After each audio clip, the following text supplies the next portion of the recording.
Good morning, good afternoon, good evening. I hope you can all hear me well. If not, please use the chat to communicate with me and the other speakers. So good evening, good morning, good afternoon, wherever you are in the world. For those of you who don't know me, my name is Maria Silvaida. I'm FIABCI's Head of Communications, and I would like to welcome you all to another FIABCI webinar, this time around titled Building Better Lives. In this particular webinar, we'll focus on the Global Charter for Real Estate Professionals, a very important document that we are so thrilled to be sharing, to be launching very soon in cooperation with our global partners. And we wanted to share with you in advance both the core values and the fundamental principles of this global charter that together we've been working on with our partners to essentially sensitize real estate professionals towards sustainable, responsible real estate practices. As you can see on our screen, we have an amazing speaker lineup prepared for you today. They will speak in a little bit. I would like to take a moment to share our appreciation to our partners, the United Nations Human Settlements Program, also known as the UN Habitat, the 2000 Watts Smart Cities Association, and last but not least, the Entrepreneurship Territory Innovation Chaire from Paris Sorbonne Business School for coming together with us, FIABCI, the International Real Estate Federation, to draft this global charter that we will present very shortly. But before we dive into the topic at hand, I would like to introduce FIABCI for those of you who are joining us for the very first time and may not be familiar with our organization. So FIABCI is a worldwide business networking organization for all professionals associated with the real estate industry. Established in Paris in 1951, our organization is committed to promoting peace and building a better world through multidisciplinary exchange and the sharing of knowledge and best practices at the national, regional, and international levels. And that is precisely what we will do here today. Our members come from all sectors of real estate, that is brokerage, management, architecture, real estate development, construction, just to name a few. And essentially, this diversity shapes FIABCI's expertise to this day through a community that represents over 10 major professions and more than 40 specializations. Through 49 national and multinational chapters, FIABCI operates in 70 countries and maintains a special consultative status with the Economic and Social Council of the United Nations, also known as ECOSOC. And this allows us to support not only the UN, but other major institutions in promoting sustainable development and creating synergy to address pressing global challenges. The Global Charter that we will speak in a few minutes is a prime example of that collaborative effort. But without any delay, otherwise I will speak through the whole time, I would like to introduce the first speaker of today's webinar, our World President in Office, Susan Greenfield, who will be delivering the opening remarks and officially commence this session. So thank you very much, Susan. I see you're already here. And the floor is yours. Thank you, Maria. Ladies and gentlemen, good morning, good afternoon, and good evening, wherever you are. Greetings from New York. I hope you're all doing well.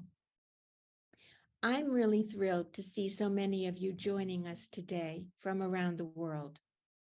Thank you for being a part of this wonderful occasion in which we, the International Real Estate Federation, come together with our partners to bring you the Global Charter for Real Estate Professionals. Since our founding in 1951, FIABCI has weathered many challenges. Most recently, the COVID-19 crisis and its severe social and economic impact, not to mention the earthquake in Turkey and Syria earlier this year. As we look to the future, we are faced with the undeniable fact that by 2050, 70% of the world's population will be living in urban settings.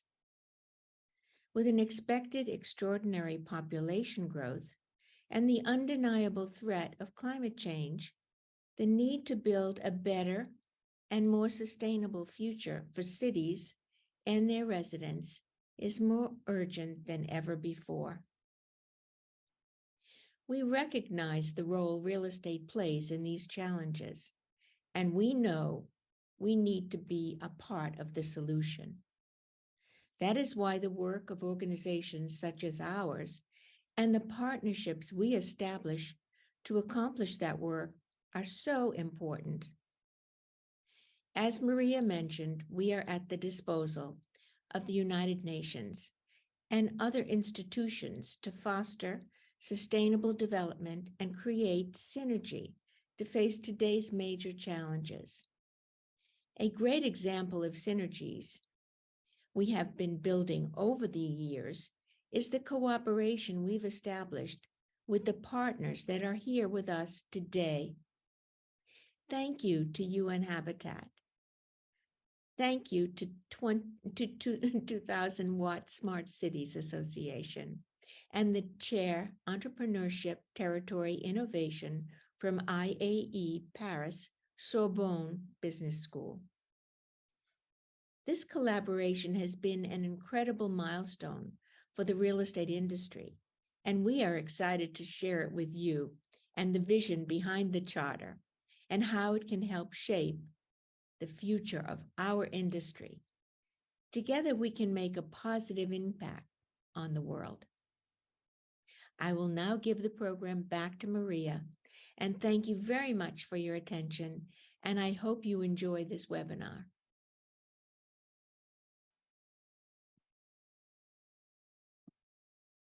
Thank you very much for your words, World President.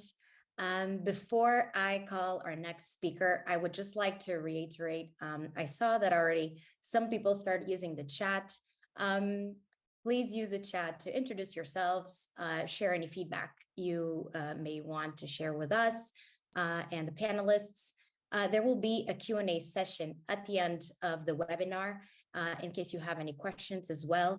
And so to ensure that your questions are easily identifiable, I would highly recommend that you use the Q&A button for that purpose.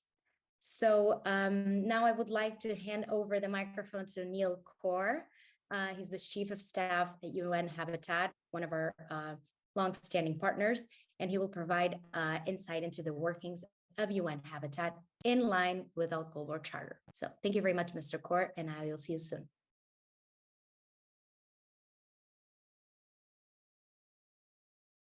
Thank you very much, Maria. Many thanks to FIABCI for convening this meeting and to initiate this work on the Global Charter for FIABCI members. We are delighted to join this initiative. A charter for real estate professionals is important for the United Nations Human Settlements Program in several ways. We at UN Habitat work on the urban space and the built environment. In that sense, we are responsible for promoting sustainable urban development. Our role is to address the challenges posed by rapid urbanization and ensuring that cities and human settlements are inclusive, resilient, and sustainable. For us, encouraging a charter for the real estate industry is crucial for several reasons. One, for promoting sustainable urban development, to establish principles and guidelines and encourage the adoption of sustainable building practices, energy efficient designs, and environmentally friendly materials. We need to reduce the carbon footprint of the built environment and mitigate the impacts of climate change. This is a fundamental goal as we speak under the Paris Agreement. Number two, for supporting social and economic inclusion, we need to emphasize the importance of social and economic inclusion within urban development. We need to encourage and prioritize affordable housing, mixed income communities, and equitable access to housing and basic services. By focusing on inclusive development, the Charter can help address issues of housing affordability, homelessness, and urban inequality. Number three, supporting ethical standards and responsible business practices. It is crucial to encourage transparency, accountability, and integrity in real estate transactions, ensuring fair practices. By fostering ethical behavior, the Charter can enhance trust and promote a level playing field within the industry. Finally, the Charter can support collaboration and knowledge sharing. The Charter is the beginning of a process for exchanging best practices, innovative ideas, and lessons learned. Under the World Urban Campaign, we can encourage such collaboration to support the development of more effective strategies and practices. The United Nations has foundational charters, the Charter of the United Nations and the Universal Declaration of Human Rights. They are useful in several ways. They provide a frame for international cooperation and diplomacy, enabling countries to work together to address global issues. The same can apply to this global FIABCI Charter. I believe that the FIABCI Charter will be an important tool for your organization and for us as a United Nations partner to promote responsible and sustainable development in the real estate sector and to support the achievement of its broader goals and objectives. I would like to place this charter under the World Urban Campaign, UN Habitat's campaign coordinated by my Division of External Relations Strategy, Knowledge and Innovation. I believe that FIABCI is a great partner to work together to influence real estate practice and to work together. There is a lot of innovation in your industry, and you are the key player in the production of our urban space. Thank you to President Susan Greenfield. You are truly a leader of action, and I'd like to thank you for your leadership in this effort. Together, we can launch the charter, hopefully in New York, during the high-level political forum in July. This year, the high-level political forum will focus on Sustainable Development Goal number 11, which is Sustainable Cities and Communities. SDG 11 is your goal. It is UN Habitat's goal, and let's work together on that. Thank you. Back to you, Maria. Thank you very much, Mr. Kaur. And likewise, we believe that UN Habitat is also a great partner to collaborate with. And thank you so much for your support as well. So without further ado, I would now like to give the word to Roger Yan, partner of the 2000 Watt Smart Cities Association, who will join us with Catherine Gall, Executive Director of the ETI Chair at the Paris Sorbonne Business School, to present the core values of the Global Charter. Thank you very much. Thank you, Maria.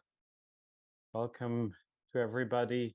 And thank you also for the words, welcoming words from Susan. We're very pleased to work with, as well as Neil, who already stated actually the purpose of our global charter that wants to give a framework of shared values, principles, and commitments to guide our daily behavior and promote ultimately the well-being of all the people and the planet. And that's why we would look now into the core values that reflect the aspirations and priorities of our international community and guide the actions of local governments, organizations, civil society groups, and ultimately each individual real estate professional and other stakeholders. It shall provide a common set of values around economic and social development, environmental protection, and global health. Our Global Cities Charter is a call to all real estate professionals and cities and communities around the world to enact the same fundamental values into governance, policies, and strategies, and establish a culture of integrity. Cities and communities and all actors in real estate must not only uphold their basic responsibilities to people and planet, but also set the stage for long-term profitability while building better lives. With our global charter, we want to foster greater cooperation and collaboration within our industry and to build trust and understanding across cultural and economic differences. The central aim is to translate the core values into value-enhancing projects and community management practices. Andreas will say some more about that.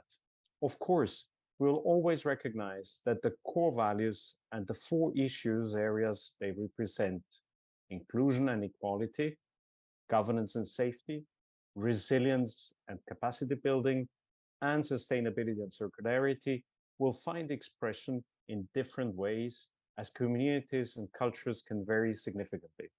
In this sense, there really is no one-size-fits-all approach. This is also important in so much as the principles allow for a good deal of innovation and unique application that reflect the realities of a given community's journey towards sustainability.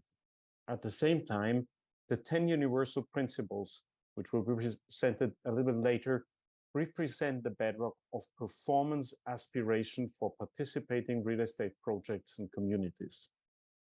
We recognize that cities and communities begin engagement in the Global Cities Charter at very different stages in terms of the arc of sustainability evolution. For learners, the journey ahead can appear arduous and uncertain. Add to this fact that a city's sustainability is fundamentally about continuous improvement. And even the most sophisticated communities will convey their need for ongoing implementation guidance. Our core values present a dynamic framework which offers guidance for real estate practices. They were developed over the course of several years in consultation with a range of city sustainability and management experts, leading thinkers from civil society and academia. And in this way, the Charter is intended for all participants and in fact offers value to any stakeholder committed to more responsibilities to profit, people, and planet. It is our sincere hope that through the adherence to the core values and the application of the principles, communities will attain ever higher levels of performance and, in the progress, generate real and lasting values for their business, stakeholders, and society at large, building better lives. We have seen time and again that strong values and principled leadership are crucial to generate long-term rewards for communities. We have also observed a dramatic shift in society's expectations of real estate projects, a shift away from the idea that a project is only about profit making, ahead of all other motives, and towards the notion that projects and ultimately communities must actively foster the social and environmental condition to make profitability possible. Communities that will integrate the core values alongside the 10 principles into the way they manage and promote the Global Cities Charter as an instrument for making the SDG reflected in our values a strategic consideration. I would like now to move into the core values and ask Catherine to start with our first area, inclusion and equality. Hello, everyone. Thank you, Roger. Thank you, Susan, Neil, and FIABCI for this invitation. We were very proud and honored from the Chaire ETI from Paris Sorbonne University to contribute. The first value, sets of values, it's always difficult, of course, to summarize and to structure such important issues as core values, but there is this first section around inclusion and equality, where basically there are 3 core ideas. The first one is very dear to heart because it's around access and equal access to essential functions, which is the heart and the foundation of the 15-minute city concept that we have been researching for a long time. And Professor Moreno will share more ideas and concepts on that. That's the first point. Enabling people to have short distance access to everything they need as essential needs and encouraging them to maximize multi-activities and structuring from real estate multi-use buildings. The second core idea is around inclusion, allowing everyone to be equal with the subject of mobility and equal to the subject of technology use, which is a dimension we will see again later on another value section. And the third one is around placemaking, encouraging to celebrate inclusion and equality, the cultural identity of neighborhoods, of communities. That means that as we need to move forward with developing some global standards, some global tools and methodologies, to guarantee livability, you need to have local adaptation, and you need to certainly empower people and have them on board. So 3 core dimensions on this first value that really celebrates inclusion, equality as a lever to build better lives and to also empower all the users and stakeholders to act together in a collaborative and socially equitable context. The second one is around governance and safety, and they address our shared values of transparency, accountability, participation, efficiency, and safety to ultimately create an environment that promotes trust, resilience, and social cohesion. In the first point, we talk again about the equity and in particular about the democratic way to achieve this increase of social capital and the quality of life.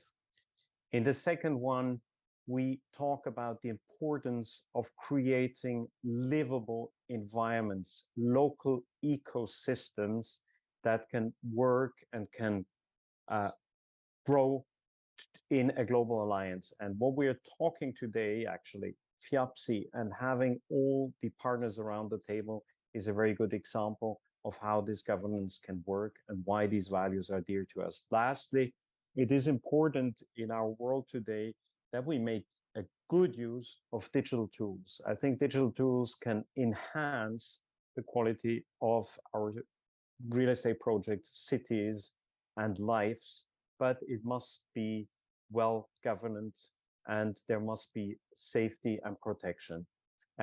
When we prioritize these values, we can be sure that project owners and communities really can create an environment that is more equitable, livable, and sustainable for all its residents.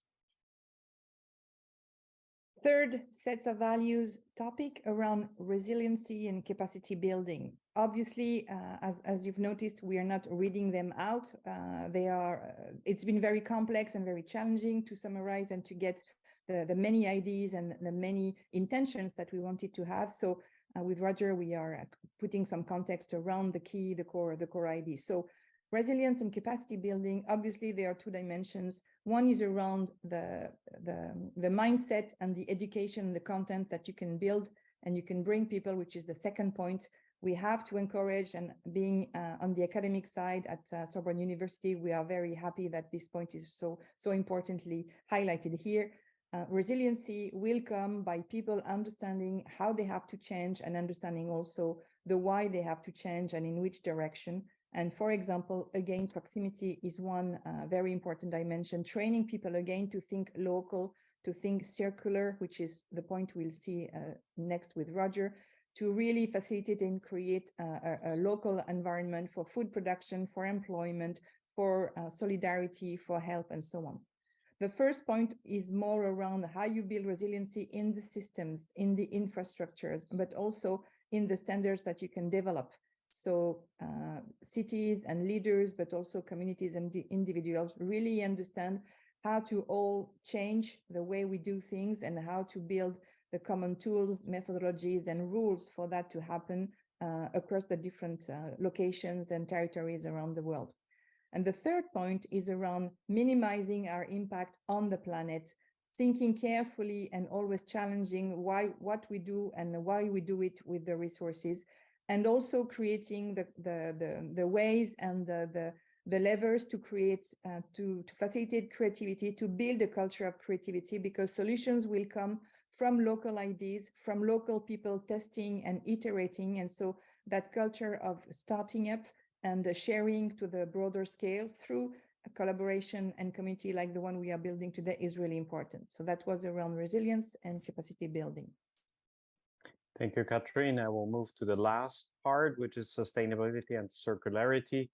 And we want actually with our shared values that the real estate project can balance, we mentioned that, profit, people, and planet. And core values that are actually addressed here are resource efficiency, circular economy, resilience, biodiversity, green infrastructure, sustainable mobility, energy efficiency, local sourcing, and collaborative governance, which, and you see, I purposely made it quite long because there's many aspects in there, but they ultimately should help to reduce the negative impacts of urbanization on the environment and promote the circular economy that maximizes resource efficiency, minimizes waste, and finally adds value to any project. The first one, I think, is really focusing on the sustainability reduction. We will hear it, by the way, in our fundamental principles, how to apply it: energy consumption, improve air quality, water pollution, and waste, and enable also a low carbon mobility, which again, Catherine was mentioning from the 15-minute city, actually create a effective geography of proximity services. That's where we are at. The second one, which is about the resource utilization, which should be kept at optimum level. I really insist on that because we do need resources, we do need energy, but we must keep it at the best ever level that is necessary. And the importance is not only to say what it is and how it can be, but also to be able to measure it, to have a methodology that is transparent and that's also acceptable so that the public actually can see what we're talking about. While we measure and publicly share the environmental footprint, project owners and communities can be held accountable, and that's what it is about, and work towards reducing their impact on the planet. The last one is actually that we create again this community, this area where we can be self-sufficient, and that again is about the circularity. We want to minimize the depletion of resources and ensure that resources are used efficiently throughout the life cycle. Project owners and communities can promote sustainability, by the way, and reduce their environmental impact. In a conclusion to all what we just said, we believe that applying the SDGs in real estate is not just a temporary phenomenon, but is a permanent change. We want to invite you to be part of that change. And communities that adopt, projects that adopt our Global Cities Charter, understand that those core values and principles are inextricably, powerfully, and forever linked. The road to achieve actually these alignments with the 10 fundamental principles we will hear right after is both arduous and rewarding, but they are inevitable. As emerging issues take shape, real estate professionals will be challenged to adapt to new constraints and comply with new regulations and expectations. Clients will be showing a preference to purchase from actors that are actively pursuing real estate sustainability initiatives. People are becoming ever more interested in living in projects that provide healthy and comfortable environments. The projects that have embraced our core values will be able to shape, not just adjust to new regulations and capture new growth opportunities. Let us now understand in more depth the fundamental principle of our Global Cities Charter, and I'm handing over to Christine from UN Habitat. Thank you.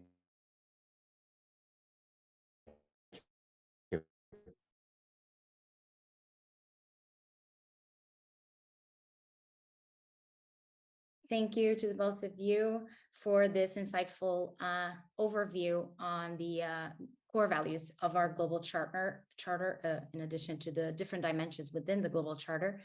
As you said, Mr. Jan, and very well, our next speaker is Christina Claire, coordinator of the World Urban Campaign at UN Habitat, but also Dr. Mahmoud Al-Burai, who's the president of the FIABCI International Organizations Committee, and they will both speak to the fundamental principles of the Global Charter. Thank you very much.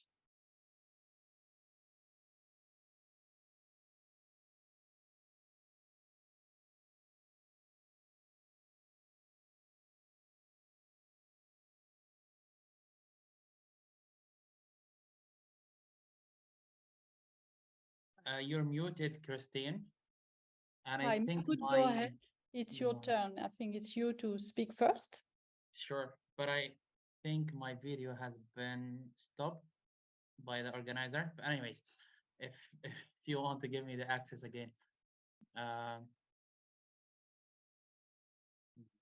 Yes. Just Okay, give great. me 1 second. Yeah, Perfect. sure. So hi, everyone. Thank you so much. This is a great day. It's a historical day.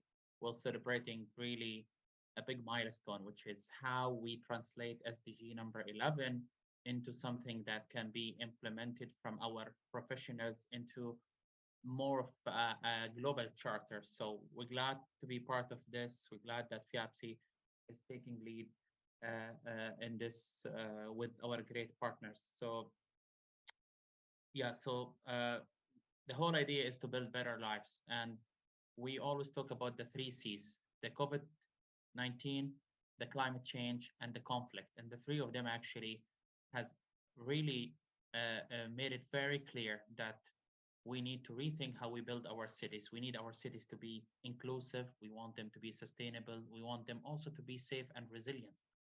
And the global charter itself today really paves the way for all these important priorities. So if we move to the next slide and we talk about cities and the impact of cities, so 70% of carbon emission is coming from cities and 2/3 of energy consumption is done in city, and most people will be living in cities. So cities is the game changer. And if we're going to win the SDG 11 battle, it's going to be in cities because it's about cities. So how we achieve SDGs, how we achieve SDG number 11 in particular, which is, we'll see that the real estate is really play a major role actually in implementing SDG 11. So cities are playing a very important role in SDGs. Local governments are taking actions we see to reduce poverty, improve health, education, protect environment. But the real estate is a game changer because real estate is important. Real estate is the housing, real estate is the education, it's the health. It impacts almost every single sector. It's also the infrastructure. So if we move to the slide after and we talk about how is the real estate important for SDG 11? Well, actually, SDG 11 cannot be implemented if we don't have an active real estate industry that believes and fully commit to the SDG number 11. And that's why having such a global charter is important. So if we talk about SDG 11, there are 3 areas that are real estate areas that are important for SDG 11. One is the urban planning. So it's important to have urban planning, better planning for cities, how to redesign our cities, how to rethink our cities. So urban planning is a major part of the real estate industry strategy to help implement SDG number 11, because that will help us create more sustainable cities, more sustainable community, how to reduce the dependence on cars, how to make the 15 minutes concept and the 20 minutes concept, cities concept, where everything can be approached within 15, 20 minutes walking or biking. So rethink how we plan cities. It's not about having electric cars. It's about how we redesign things from the beginning. And the second part of it actually is the green buildings. So why green buildings? Because we need buildings that reduce the overall impact of the built environment. So how we can reduce the energy consumption and resources consumption. So green buildings are important. They're designed to reduce the overall impact of the built environment on not only natural environment, but also human health. And there has been a lot of research that shows how green building and human health are related. And COVID has actually overemphasized on the health part. When we talk about healthy cities is also part of this equation. And finally, technology. We cannot talk about SDG number 11 and real estate without talking about technology. And FIABCI has taken a great step in bringing prop tech and technology companies into FIABCI. And we have now a work council on technology and prop tech. So it's important to use technologies that improve the quality of life, but also reduce the impact on environment, reduce the energy consumption, reduce the water consumption, technologies that make dependence on cars less and less over time. So real estate is important. It plays a very important role in SDG number 11. as it is essential for urban planning, for green buildings, and for smart cities. So how we can leverage all these strategies, this will lead us to a success road when we talk about SDG number 11. Moving to slide after, which is good that our colleague talked about resilience. And we've seen what happened in Turkey and Syria recently, and that actually was a reminder and call for a lot of us to relook at real estate stock, to relook at our infrastructure. How resilient are they? Can they withstand such disasters in the future? As you see, the frequency and the impact of disasters have been doubling. So we're talking about really double number of crises, double number of people dying, and so on. So how we relook at real estate, make sure that real estate stock is resilient, it's safe, it can withstand and recover from shocks. And here I'm very glad to announce that also FIABCI has joined hand with the UNDRR, United Nations Disaster Risk Reduction, in actually coming up with a tool for real estate resilience. And this tool is going to be ISO, hopefully in the coming few years, how to make sure that we have a full plan for making our cities more resilient. So urban resilience, sustainability, they go hand in hand. We cannot be sustainable if we're not resilient. Okay, the next slide. I would like to finish with this and give it to my dear friend, Christine. We've been working really very closely with her for the last few years, and we're very glad to see the real estate industry more committed than any time before. So finally, we need to talk the language of business. A lot of time when we talk about SDGs, businesses kind of get lost in between. They know what it means, but what is more closer to their heart is ESG, right? Environment, social, and governance. So it's an important now factor to consider when investing in real estate. We started to see ESG criteria being now more required by investors, more required to report on, and we will see more and more focus on this in the real estate industry. So let me hand over to Christine to continue with the presentation. Great pleasure to be part of this. Thank you. Thank you, Mahmoud, for your convincing words. I'm delighted to join this webinar today on this great initiative. Now, I'd like to explore with you some essential practical principles that we believe should be included in real estate practice. And there are 10 principles. Why do we need them? Because we need to prioritize sustainability, as explained by Mahmoud. Because the real estate industry plays a major role in shaping the built environment, and the built environment is responsible for a very large portion of energy consumption. So the construction and operation in building contribute to some 40% of global CO2 emission. So by adopting sustainable practice, the real estate industry can considerably mitigate the environmental footprint of buildings, reduce carbon emission, contribute to the fight against climate change. So the real estate can be a very big player here. By focusing on sustainability, you as real estate can reduce resource consumption, you can promote efficient use of resources, and you can help alleviate the strain on the planet's limited resources. So we can list the many impacts that you can have. Number one, health and well-being. We know that sustainable buildings have a positive impact on people's health, on well-being. Green building design improves indoor quality, access to natural light, green space, promote comfort, productivity, quality of life. Number two, we can say that you can contribute to economic resilience. Energy efficient building will lower operational cost, energy bill, and sustainable development definitely attracts investment, enhance property value, create opportunities for green jobs and economic growth. Number three, social equity and inclusion. By promoting affordable housing, mixed-use space, accessibility to public transport, the real estate can foster inclusive communities. It can reduce social inequalities. It can enhance social cohesion. And number four, I would say future-proofing investment. Sustainable real estate takes into account long-term considerations such as climate resilience, adaptability to changing environmental conditions, and energy security. So by incorporating sustainability into your project, the real estate professional can future-proof their investment also and minimize risk. So just to say, through those 4 considerations, that we have proposed 10 very simple principles. So I'd like to go to the next slide.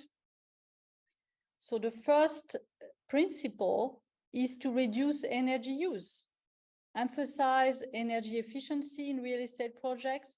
This has become a must in most countries worldwide, extremely regulated in some part of the world. So the shift to renewable energy sources is inevitable. Solar panels, geothermal systems have become the norms in many countries. The real estate should thrive to adopt innovative design and technology.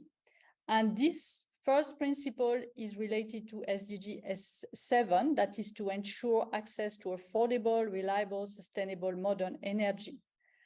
So that's a very simple, obvious principle. Number 2, let's go to the next slide, is to use sustainable materials, to embrace sustainable materials and the circular economy. So this is about encouraging the use of recycled, locally sourced material, promoting eco-friendly construction methods, practices, considering the life cycle of materials. And this linked to recycling, but has also a lot of implication on energy, water conservation. So when we think of circular economy, we think that also about green roof, for example. They help reduce energy, also improve air quality. So on this slide, you just have some examples and links. The next principle, next slide, is to prioritize public transportation and what we call soft mobility. It's about fostering connectivity with public transportation networks, develop pedestrian-friendly, bicycle-friendly projects, design space that encourage walking and cycling, reduce reliance on private vehicle, mitigating traffic congestion. And it's also about quality of life and health, and we all know that. So this is, we can go to the next principle, number 4, is to empower local communities to thrive. This is about involving local communities in the planning, decision-making process, develop mixed-use space, enhance livability, promote social cohesion, support local business, create opportunities for economic growth at the same time. And some example on this slide is our community initiative that can be part of CSR of real estate company, community gardens, youth program, job training, mentorship. A lot can be imagined. Number 5, let's go to the next slide. I've put together the two principles. First is to promote water conservation, and the other one is to reduce waste. I think they can come together. Examples are about incorporating water efficient design, implementing rainwater harvesting, grey water recycling, landscaping practices to reduce consumption. Also educate residents and users on the importance of water conservation, reusing and repurposing materials, and finally to collaborate with local authorities to establish effective waste management system. This is development, and this is what the real estate can do, is already doing actually.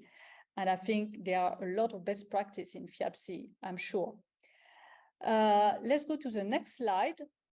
This is a more recent consideration. It's about biodiversity. A lot of real estate do it, maybe not consciously, but it's happening more and more, is to talk about preservation, protection of green space, natural habitat, incorporate native plant species, green infrastructure instead of gray infrastructure into development, creating wildlife-friendly environment in the landscaping and the design, and also educate residents and users about the importance of biodiversity conservation. We're almost to the end. So the next one is about creating public space. What is important is to design public space that are accessible, inclusive, and foster community interaction. That's an overlapping with I think the 15-minute concept that will be explained later by Carlos Moreno and was alluded by Catherine before.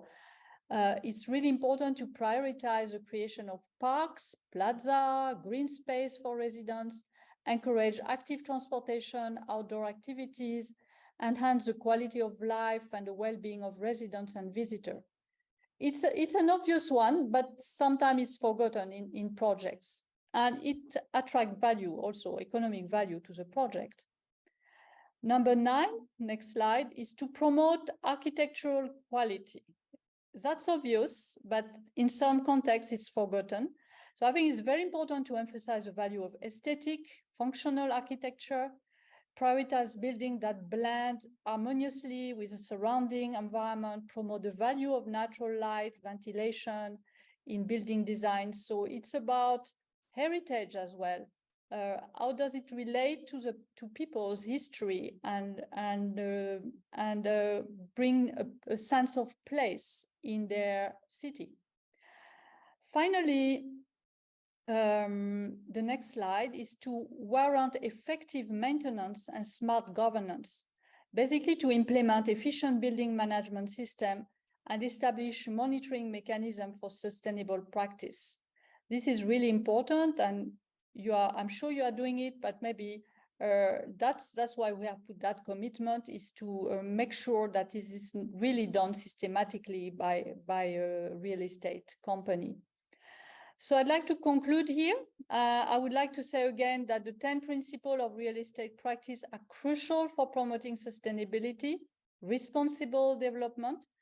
The real estate can effectively increase their impact, the environmental, social, and economic value of this production.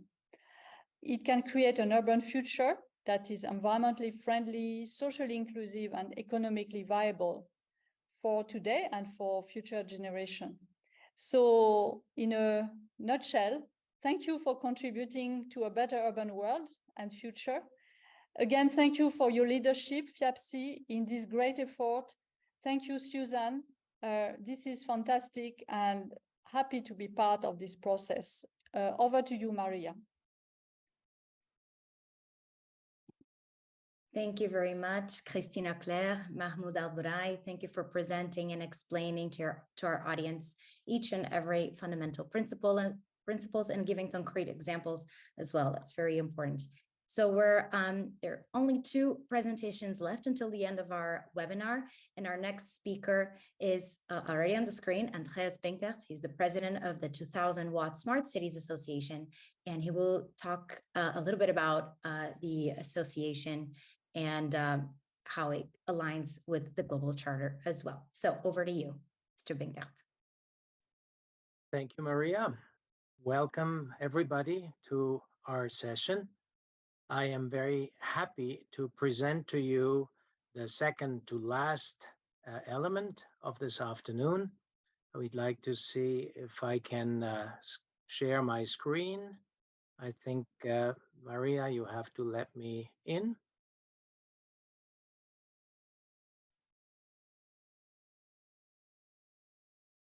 You have started sharing your screen now. Wonderful.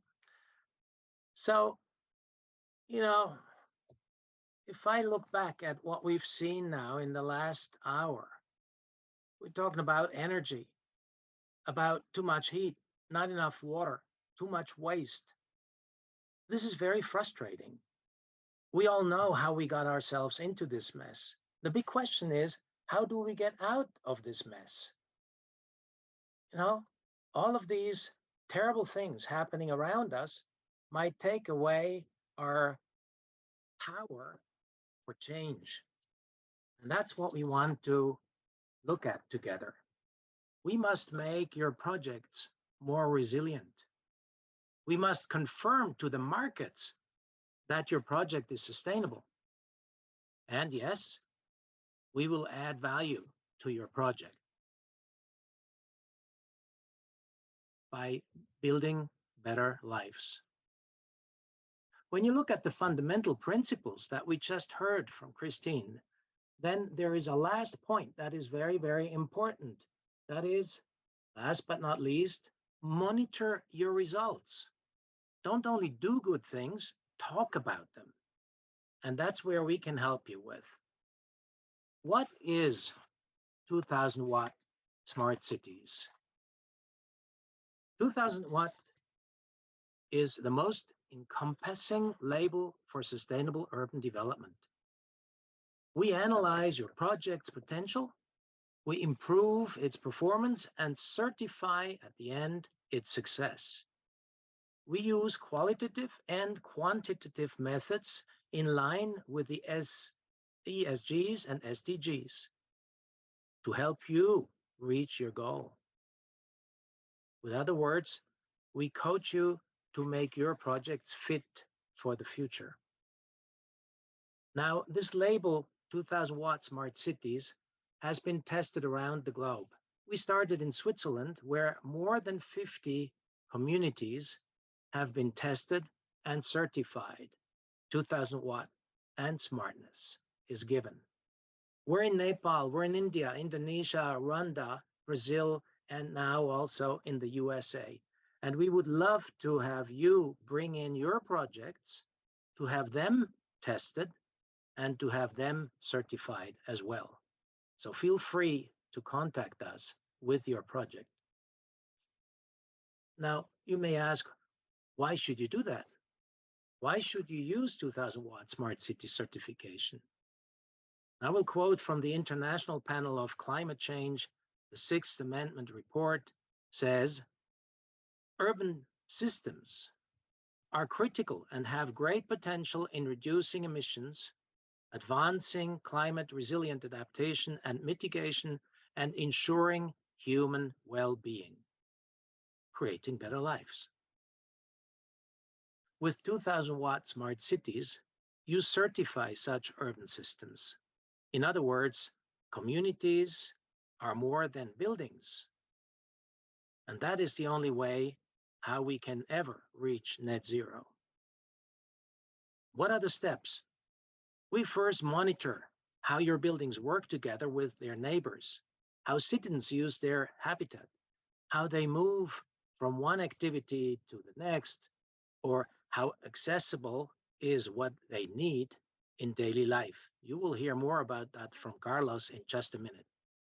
And also, how comfortable, healthy, and safe is your community. Now, when we speak about communities, you must realize that we talk about your building in its environment, in its community. And these communities together form towns, and the towns form cities.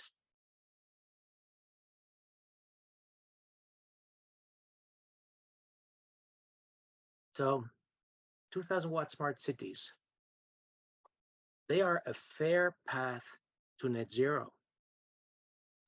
To stop climate change, we must reduce consumption and avoid emissions. We heard that in the previous speeches. With 2000 watt smart city system, you can optimize your project. You can reduce carbon emissions, and you can create, in the end, better lives. You can do that in two steps. In the first step, you apply today's technologies.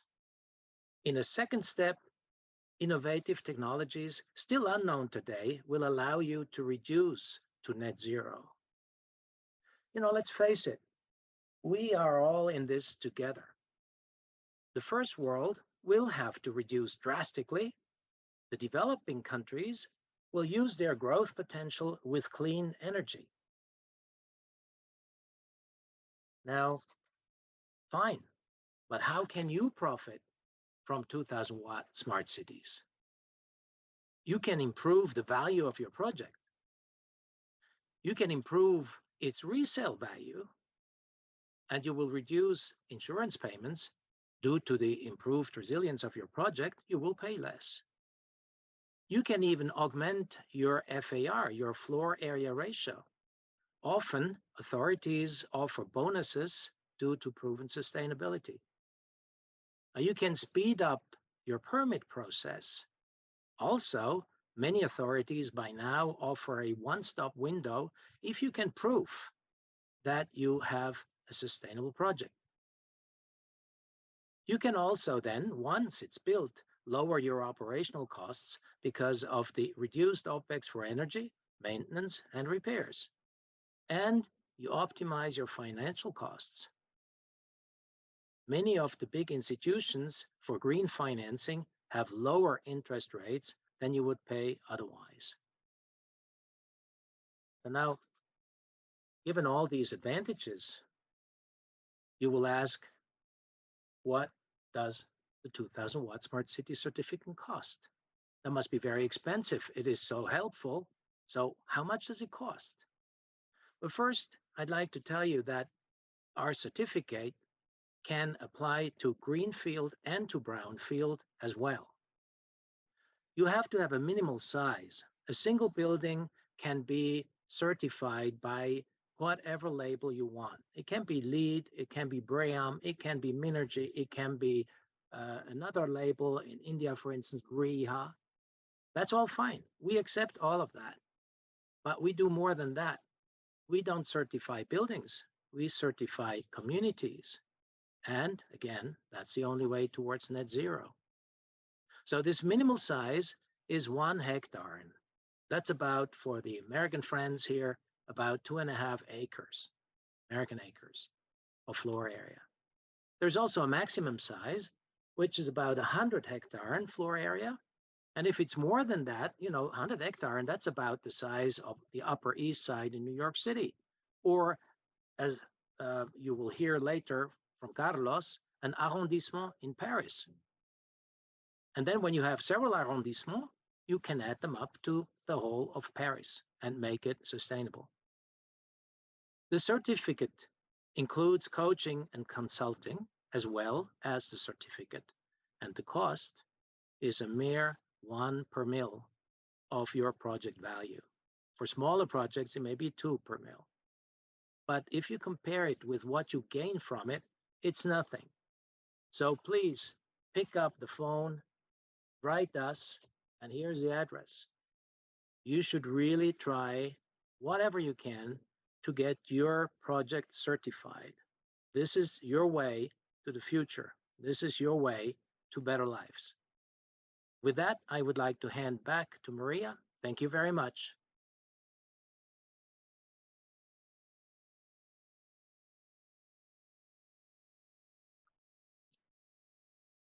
Right here. Sorry about that. Took me a while. Thank you very much, Mr. Binkert.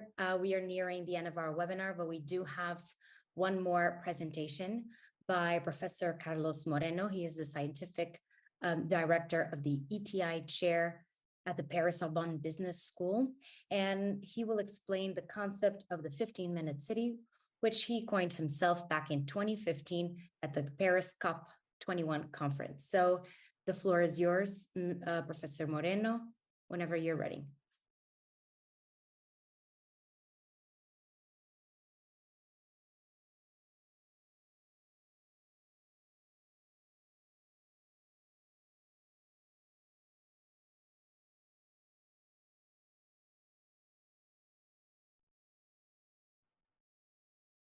It's okay now?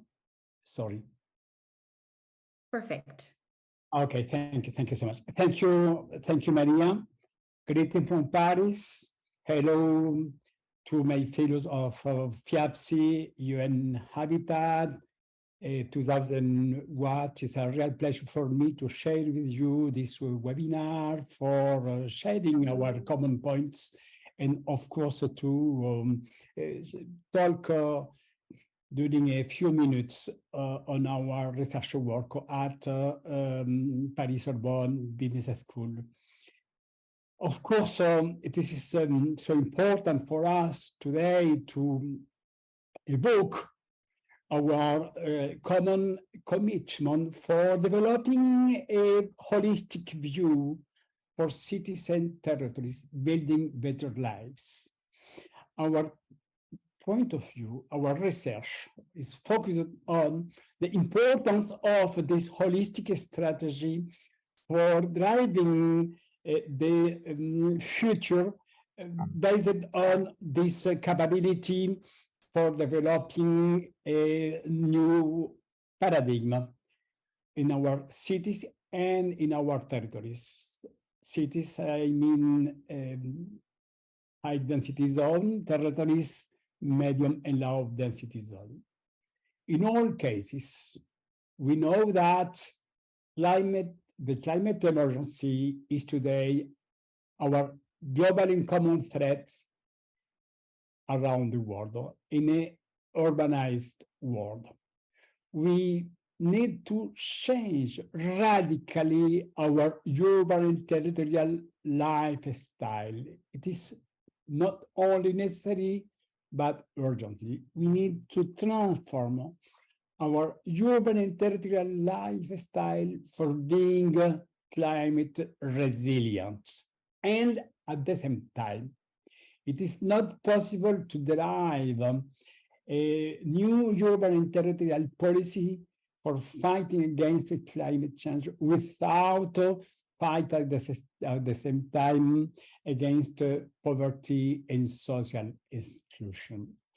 We know that sustainable development is at the same time to have livable, viable, and equitable cities and territories with a positive ecology, economic, and social impact.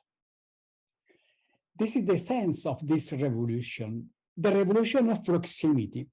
We have considered for more than 10 years with this research. I have started this research in 2010.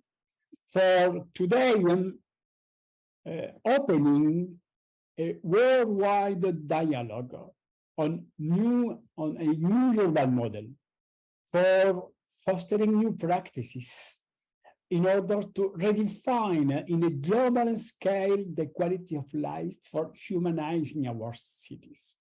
The 15-minute city and the 30-minute territory are two concepts very popular around the world. And we need to go beyond this motto. This is mandatory to transform the 50-minute city and the 30-minute territory as a new global initiative for contributing to develop new urban and territorial public policies.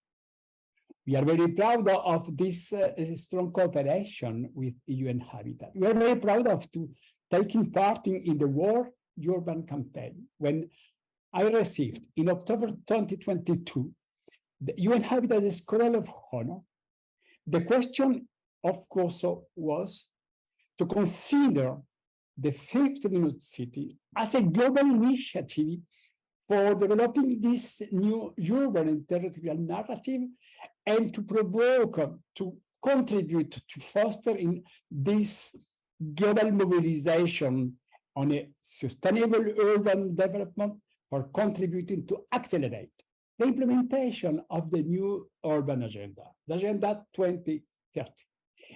And moreover, in these hard times after this post-pandemic period.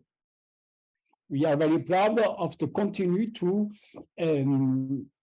promote the sustainable development goals in the 15-minute city, the 30-minute territory are two concepts in order to continue to insist for developing the concrete actions, of course, the 11 SDG, the 13 SDG, and the 7, 9, 12, and 15 as well.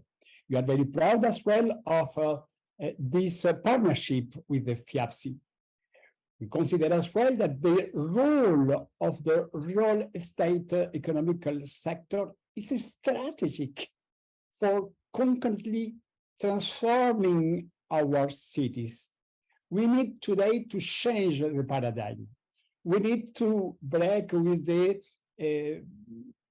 Athens Charter. We need to propose these new urban and territorial lifestyles for living differently, for turning definitely the page of the Athens Charter. We need to turn definitely the page of zoning, of the specialization. We have accepted for a long time the unacceptable in our daily lives. We have accepted long commute, misused building. We have accepted to lose our social interactions. We have accepted to live in a segmented, fractured, zoned, and unequal cities. This is the origin of this concept of the 50-minute city with the 30-minute territory for building with this new proximity and this new urban and territorial narrative. This concept, in fact, is the prolongation of a lot of thinkers and doers for the after the last century for proposing a more humanized city. Today,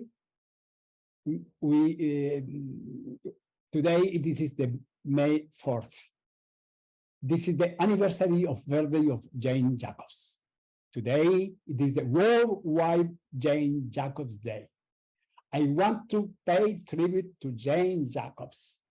She is one of the most brilliant inspirators for humanizing cities. Jane Jacobs has developed this concept of living city, for having more livable cities, for having a more compact city, for exploring the transformation of our daily life in order to have a more useful life. Jane Jacobs has proposed this idea that we need to humanize our cities for offering more local services for citizens in order to improve their quality of life. This is the sense of the 15-minute city and 30-minute territory model, a powerful holistic roadmap towards a polycentric, connected, multi-services, and human city. We want to promote these polycentric organizations for providing an access to essential services within a short perimeter. We said 15 minutes in the compact zone on foot or by bike and 30 minutes in the medium and low density zone. In this case, we need to include the mobilities by electrical vehicles, in car sharing, on-demand transport, and others. For improving our quality of life with 3 new indicators: my personal well-being with my family, my individual well-being. The second one, my sociability with my neighbor, with my work colleagues.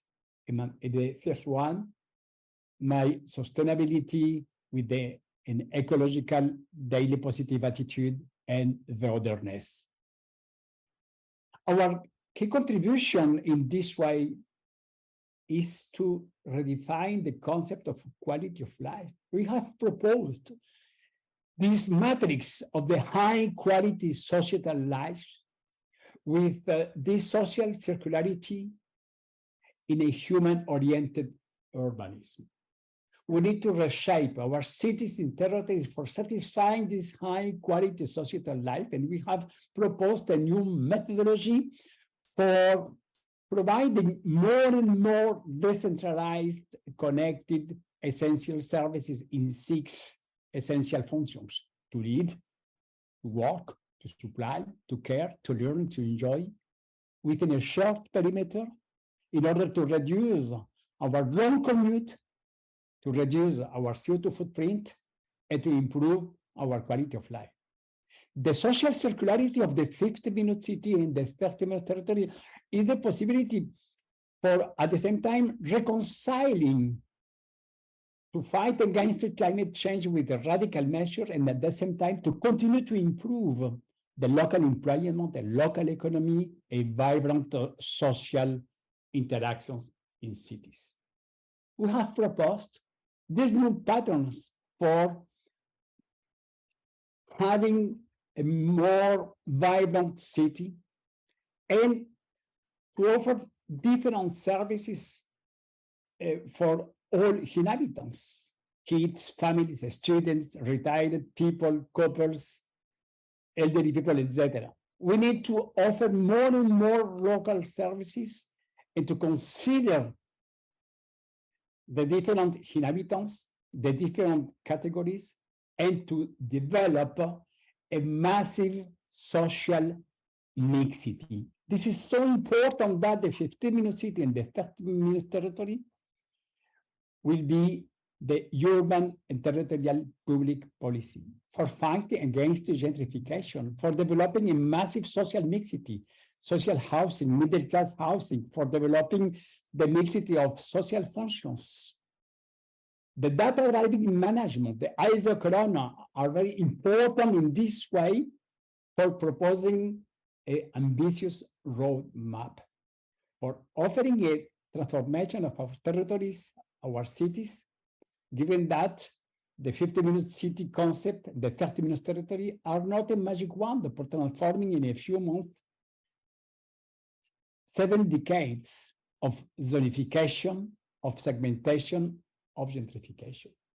We have today the possibility for using the new technologies, data, geolocalization, geospatial data analysis for offering, for examining the concrete situation is one of our cities, in our districts, in our streets, and for proposing a new way, a new roadmap based on these new indicators, the high quality societal life index, the neighborhood livability index. We have created as well with our team the new pedagogical tools for reflecting in a collective participation with the stakeholders, the private sector, citizens, with the proximity fresk. This is a manual tool for having these creative workshops for empowering each one of us in order to drive the new proposals for transforming concretely here and now our streets, districts, neighborhoods, and cities for promoting a real change in our daily life. We are very proud of, well, of course, to have announced with UN Habitat and the other partners the creation of the Global Proximity Observatory. This is a strategic new organization for federating different cities, researchers, stakeholders for promoting best practices, for launching new initiative, and for continuing to develop this research, in particular for developing common tools for continuing to propose new indicators. This is the current initiative, the 15-minute city explorer, for gathering the different initiative and projects worldwide in order to continue to develop this 15-minute city, 30-minute territory, shorter distances global movement. Thank you to FIABCI, thank you to UN Habitat, thank you to 2000 Watt initiative, and thank you for your attentions. Over for you, Maria. Thank you. Thank you very much, Professor Moreno. Just 1 second while I connect again. Hopefully you see my screen now and my webcam. Okay, so thank you very much once again, Professor Moreno. We are running a little bit out of time.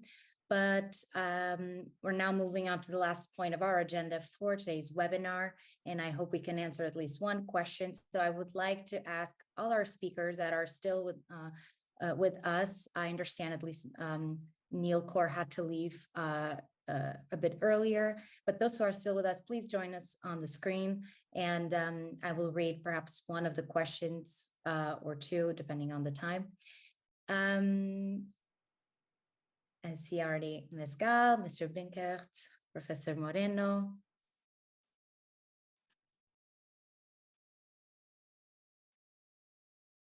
Ms. Auclair,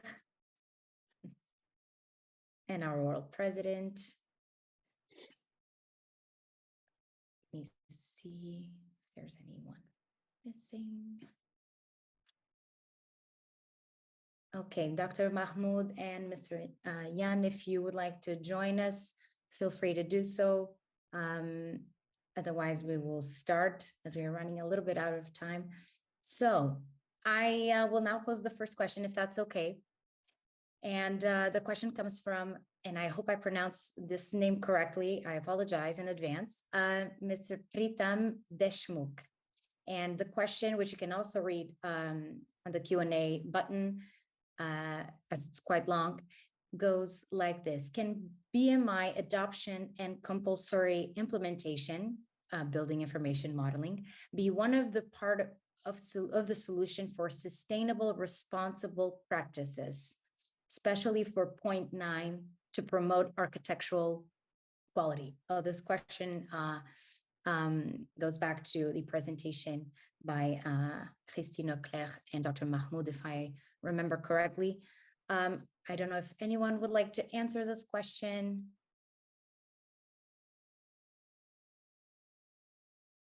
Should I read it again, perhaps? You can also find it in the Q&A button, which I guess should be down below your screen.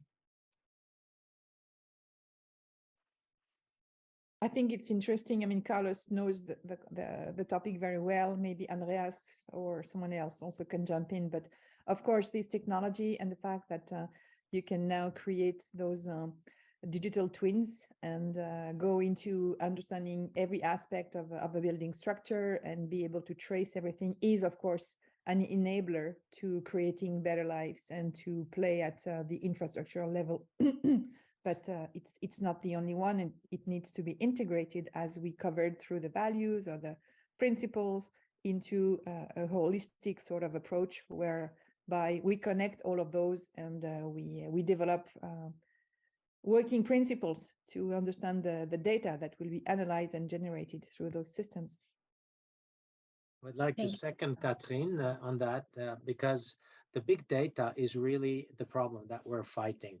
We're working hard also to try and connect the 15-minute city algorithm with ours.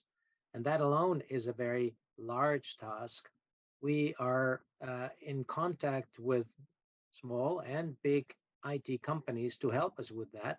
Google, for instance, has a possibility for cities to find out how much space do they have for solar, how many trees are in their town, how many open water sources are there. So all of that needs to be brought together, and that big data topic is really something that keeps us very busy right now. Thank you very much, Mr. Benkert. Anyone else would like to jump in and give his or her opinion? Otherwise, we move on to the next and final question as we're...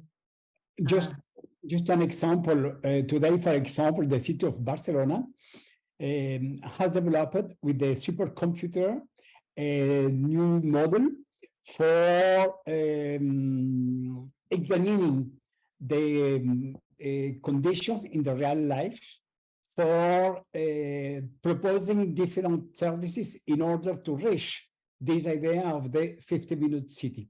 This is the first time when a city, metropolises, had decided to implement in a supercomputing the new technologies for exploring whole territory, for examining the conditions for becoming a 50-minute city in all 6 essential functions for satisfying the basic services. Thank you very much, Professor Moreno. So maybe you can move on to the second question. It's from Thomas Henle. And I believe the question is addressed to Andreas Pinker, and it goes like this. What kind of projects or buildings are looking for a certification? You know, Carlos mentioned it before. What we need is proximity and mixed use. These are projects that we can easily bring to 2000 watt and bring to net zero in the future. We need to have a high density, and we need to have people who can walk to work. And once that is given, a project, once it has a certain size, I mentioned before, needs 1 hectare, which is 2.5 acres. Anybody who has projects of that size or larger is welcome to come to all of us and have a certified project at the end. Thank you very much, Mr. Binker. That's unfortunately all the time we have for today.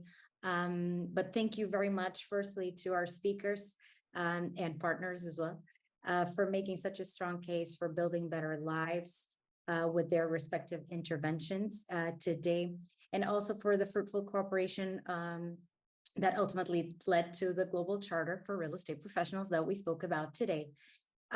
So to our audience, thank you so much for taking the time to participate in this important discussion, which in fact concerns all of us. As Mr. Benker said earlier, we're all in this together. About the charter and the official launch, the FIABCI launch will take place during the 73rd FIABCI World Real Estate Congress in Miami. So if you haven't already registered to attend, please feel free to do so, as we're nearing the Congress next month, early next month, from June 5th to 9th. And that's, again, all the time we have for today. Thank you very much. And please keep in touch. Stay tuned to our social media and website for more information about real estate industry news. And of course, the Global Charter, because we will post more information about it soon about the launch. Thank you very much once again. And I see you all very, very soon, hopefully in Miami. Bye-bye. Bye-bye. Thank you. Bye. Bye. Bye-bye.